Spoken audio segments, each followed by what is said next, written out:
Bonsoir à tous et merci de suivre le flash d'information sur RTI2. Nous aborderons un sujet très sensible qui nécessite que les âmes sensibles s'abstiennent.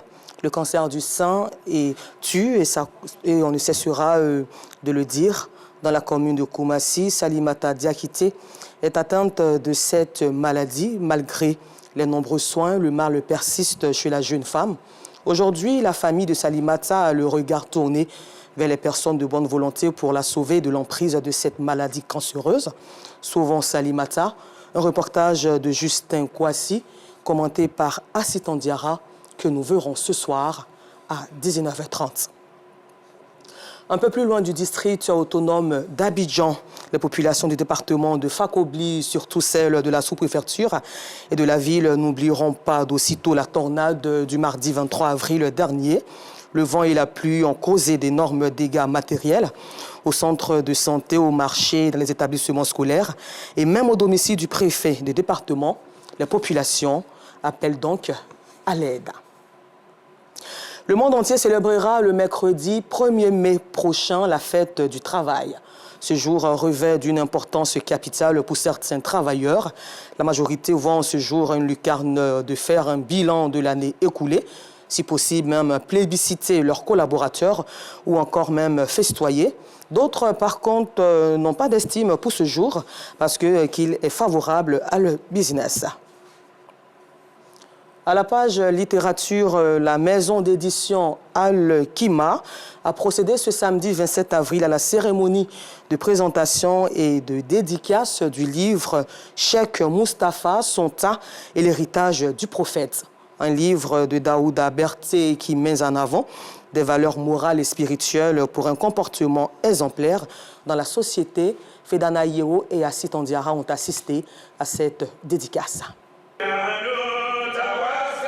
Lors de la cérémonie de dédicace de son livre intitulé Cheikh Moustapha Sonta et l'héritage du prophète, l'auteur Daouda Berté est revenu sur les valeurs fondamentales telles que l'humilité et le comportement exemplaire de son maître, le Cheikh Moustapha Sonta, qu'il retrace dans son œuvre. Un comportement inspiré par la vie du prophète Mohammed qu'il faut s'approprier selon lui. Il faudra voir ce livre sous l'angle en fait d'une problématique qui est celle de l'éducation par l'exemple. Le Cheikh Moustapha Sonta montre effectivement qu'on peut, en étant éducateur, être un exemple d'éducation. Et c'est une rupture par rapport à ce qu'on a l'habitude d'entendre. Fais ce que je te dis de faire, mais ne fais pas ce que je fais.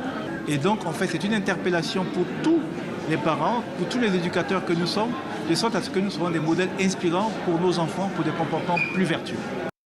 Cet ouvrage, loin d'être réservé uniquement aux musulmans, aborde des thèmes universels tels que l'éducation par exemple et le modèle de conduite à suivre. Pour moi, c'est un ouvrage qui permet d'éduquer à l'exemple, mais c'est avant tout un acte de foi. Les valeurs qui sont prônées là sont des valeurs qui sont données à tous.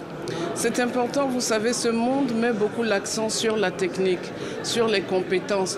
Mais vous allez avoir toutes les compétences possibles. Si vous ne savez pas vous comporter et si vous ne savez pas utiliser ces compétences, vos compétences vont plutôt être destructives au lieu d'être constructives.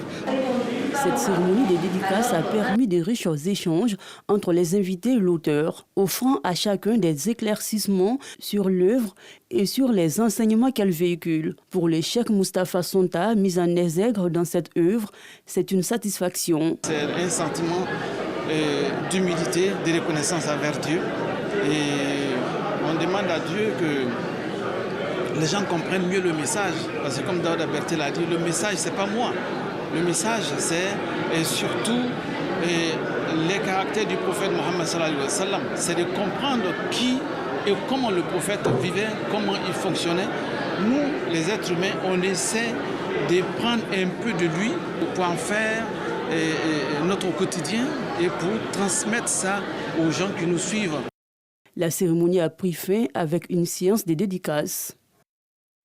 Et puis nous terminons ce flash d'information au Togo où près de 4,2 millions d'électeurs togolais sont appelés aux urnes ce 29 avril pour des élections législatives et régionales. Reporté à plusieurs reprises, ce double scrutin se tient alors qu'une nouvelle constitution adoptée par les députés sortants le 19 avril fait passer le Togo d'un régime présidentiel à un régime parlementaire. À la mi-journée ce lundi, il n'y avait pas de grande affluence devant les bureaux de vote de la capitale Lomé. Mais rassurez-vous, tout se passe dans le calme. Merci et rendez-vous à 19h30 pour le temps d'information sur RTI2.